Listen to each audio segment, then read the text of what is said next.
আসসালামু আলাইকুম। আমি ডাক্তার মোহাম্মদ মাহমুদুর রহমান বাবু। আজকে টনসিল অপারেশনের কিছু গুরুত্বপূর্ণ দিক নিয়ে কথা বলব। গুরুত্বপূর্ণ বিষয়গুলোর একটি হচ্ছে অ্যানেস্থেসিওলজিস্ট, যিনি অজ্ঞান করেন রোগীকে। এমন একজন অ্যানেস্থেসিওলজিস্ট নিয়ে কাজ করা উচিত, যিনি অপারেশনের পুরো সময় রোগীর পাশে থাকেন এবং পোস্ট অপারেটিভলি উনার তত্ত্বাবধানে থাকে।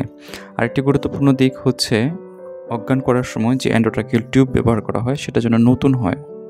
অনেক জায়গায় পুরাতন জিনিস ব্যবহার করে, এটা অনুচিত। গুরুত্বপূর্ণ বিষয়গুলোর একটি হচ্ছে অ্যাসিস্ট্যান্ট। আমার সাথে যে অ্যাসিস্ট্যান্ট হিসেবে কাজ করছে উনি একজন চিকিৎসক, নন মেডিকেল পারসন না। উনি একজন ইএনটি কোর্সে আছে। আর একজন ভালো অ্যাসিস্ট্যান্টের গুরুত্ব অনেক।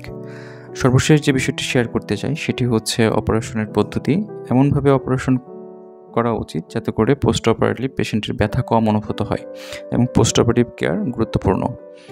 ধন্যবাদ সবাইকে। আসসালামু আলাইকুম।